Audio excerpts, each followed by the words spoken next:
outlaws, and Adolf Hitler would come in on a scene with guns blazing. Gradualism, however, slips into your room and sidles up next to you by stealth. The quiet revolution, which massacres without firing a shot. It will take you from being horrified at aborting a perfectly normal baby to breaking bread with the merchants of virility, whose main dish is the stewed fetus of an unborn baby. You will not be aware of the change from what God intended you to be to a thing of godless intent. You will be saying to yourself, "It's all right, after all, isn't it?" The heart of a wise man directs him further into the light. The mind of a fool leads him down the personification of the left-hand path. The shameful outcome of the John Scopes trial in 1925, where the entire nation was split in two camps, evolutionists and creationists, is attributed to the salami tactic, the quiet revolution of gradualism. Here's a gist of how it began. The background event which made possible the Scopes evolution trial, known then popularly as the Monkey Trial in Dayton, Tennessee, in July 1925, was the passing in March of that year of the Statute Acts of 1925, ch.27, by the Tennessee legislature, which made it unlawful for any teacher in any educational institution. I find his voice intolerably irritating. Don't you? Besides, I didn't know what the bloody hell he was on about. But let me run the Scopes story by you instead. The American Civil Liberties Union, ACLU, in 1925, hired a country bumpkin named John Scopes to create a nationwide religious ruckus and get arrested for it. The question was, why? To what purpose? No mystery, really. The state law prohibited the teaching of evolution. The purpose was to create two camps, evolutionists and creationists. Their approach was ram the wedge into the nation's religious ideals first. Once that was achieved, the doors would open to the grander scheme of things. And they were right. The whole scenario was a sting operation.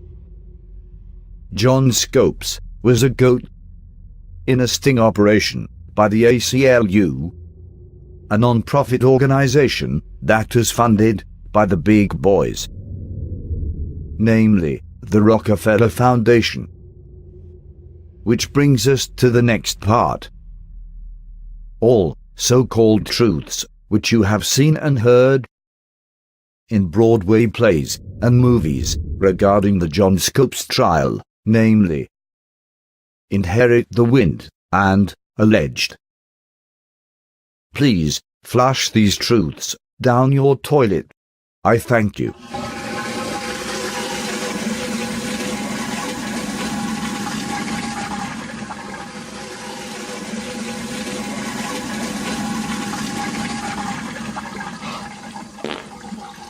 Sometimes there is a need, a necessity even, to be quiet when bullshit is being flushed.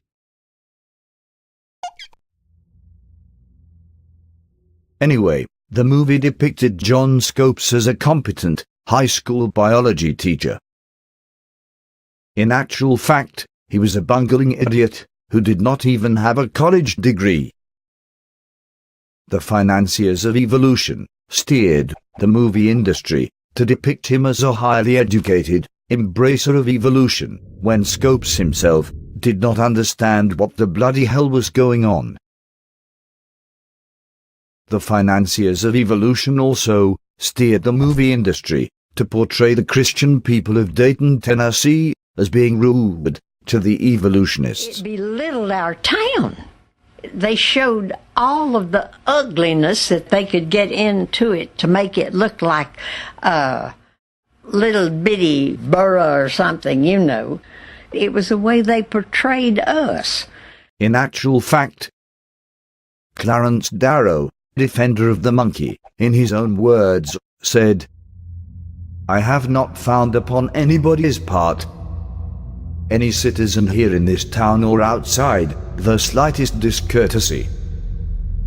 I have been treated better, kindlier, and more hospitably than I fancied would have been the case. This bearing of false witness was solely to make the creationists look unsightly, unintellectual, and unattractive, so as to garner stronger support from evolutionists all over the world, and to bolster the argument for the march of progress in schools." William Jennings Bryan, who was on the prosecution team in the John Scopes trial, traveled widely to warn against the menace of Darwinism. He began this campaign to abolish the teaching of evolution in public schools 4 years before the John Scopes episode, in 1921. So, when the Scopes case emerged, Bryan naturally responded to taking it on. This fiery mission of his was a monumental threat to the projected multi-billion-dollar-a-year industry of archaeology, taking into consideration that he had run for presidency 3 times prior to this case, gained superstar status and millions of followers throughout the country, and his ability to swing votes and convince the masses against Darwinism through his powerful oratorial skills. We had a bona fide, lethal weapon for God Almighty. 5 days after the Scopes monkey trial, the powers that be, who were behind the Darwinian agenda, killed him.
William Jennings Bryan died after church, after Sunday dinner, while taking a nap.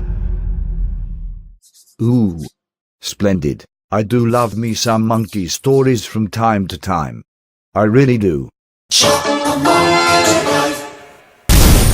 Ladies and gentlemen, it is now time to play the next video, as we have come to the end of this chapter. I thank you.